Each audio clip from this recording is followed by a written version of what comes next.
안녕하세요. 산부인과 전문의 닥터 정현입니다. 오늘은 피임약이 우리 몸에서 어떻게 작용하는지와 나에게 맞는 피임약을 고를 때 어떤 약을 선택해야 하는지에 대해서 설명을 해드리려고 하는데요. 먼저 피임약은 이름이 왜 피임약일까요? 물론 피임을 목적으로 만든 약이기 때문에 피임약이죠. 그런데 사실 피임약은 피임의 목적 이외에도 생리 주기를 조절할 때 사용하기도 하고 생리전 증후군의 치료로 사용하기도 하고 생리통이 너무 심할 때 생리통을 완화시키기 위한 목적으로 사용하기도 합니다. 이렇게 여러 가지 목적으로 사용할 수 있는 약이기 때문에 개인적으로는 피임약보다는 여성 호르몬 조절약 이런 식으로 이런 개인적인 의견을 가지고 있어요. 왜냐면 피임약이라고 하니까 괜히 10대, 20대 미혼 여성들은 마치 뭔가 내가 성관계를 엄청 많이 해서 꼭 피임이 필요한 여성처럼 비춰지기 때문에 약을 살 때도 약간 꺼려지고 피임약을 처방받으러 올 때도 약간 꺼려지는 게 있거든요.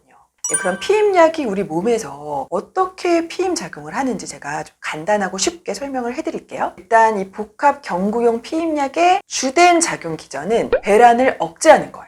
그럼 배란은 뭘까요? 배란에 대한 거는 제가 이전 영상에서 한번 보여드린 적이 있거든요. 그래서 이전 영상을 참고하시면 좋겠고요. 찾기가 어려우실까봐 제가 친절하게 마지막에 추천 영상에 띄워드릴게요. 한번 확인을 해보시면 도움이 될 거예요.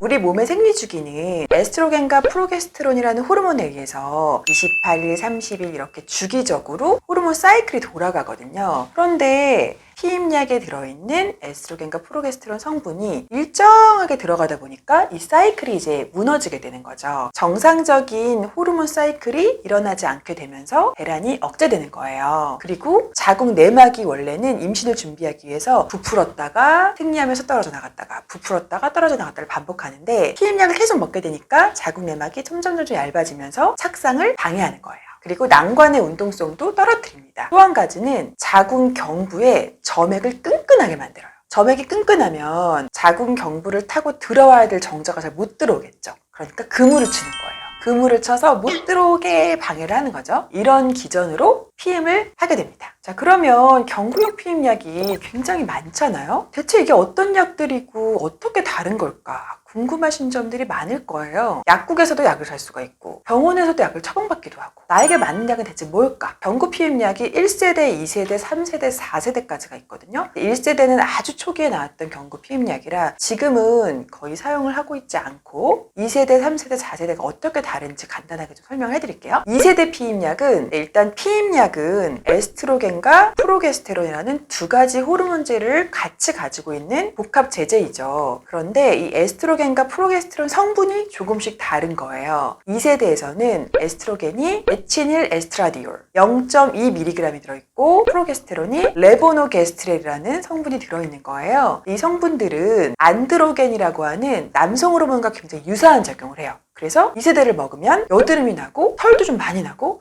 약간 체중도 약간 늘 수 있고 이런 부작용이 있을 수 있어요. 반면에 요즘에 이슈화되고 있는 혈전증, 혈전색전증이 뭐냐면 혈관을 끈적끈적하게 만들어서 픽독을 만드는 거예요. 사실 혈전증은 굉장히 위험할 수 있는 게 우리 혈관이 이렇게 막히잖아요. 그러면 정말 최악의 상황은 사망에까지 이르게 할 수가 있습니다. 그 이후에 3세대는 에스트로겐 성분은 똑같아요. 에스트로겐 성분은 에치닌 에스트라디올 0.02mg인데 프로게스테론 성분이 좀 바뀐 거예요. 한 가지는 데소게스트렐이라는 성분이 들어간 게 있고 또 한 가지는 게스토텐 이란 성분이 들어간 게 있어요. 프로게스테론 성분은 좀 바뀌었는데 2세대와의 차이점은 남성 호르몬의 성분이 많지 않아요. 그래서 오히려 여드름에는 약간 억제하는 효과가 있어요. 그런데 혈전의 위험도는 조금 더 증가하게 된 거죠. 그럼 어떨까요? 흡연 여성은 2세대가 좋을까요? 3세대가 좋을까요? 당연히 흡연 여성이 먹을 때는 2세대가 더 안전하겠죠. 그 이후에 이제 4세대 경구 피임약이 나오게 되는데 이 4세대가 바로 병원에서 처방을 받아야 하는 약이죠. 이 약은 에스트로겐 성분은 에치닌 에스트라디올 똑같아요. 그런데 프로게스테론 성분이 드로스피레논이라는 성분으로 바뀌었는데 드로스피레논이라는 성분은 오히려 남성 호르몬에 정반대되는 작용을 합니다. 남성 호르몬은 오히려 억제하는 작용을 합니다. 그래서 여드름이 너무 많이 나는 경우에 여드름 치료 목적으로 사용하는 경우도 있고 오히려 체중이 막 늘어난 경우에 체중 증가를 억제하는 목적으로 사용하는 경우도 있습니다. 물론 비만약과는 달라서 체중을 빼는 목적으로 사용을 하는 것은 아닙니다. 하지만 4세대의 경우에 아까 말씀드린 정맥 혈전증의 위험이 더 증가됐어요.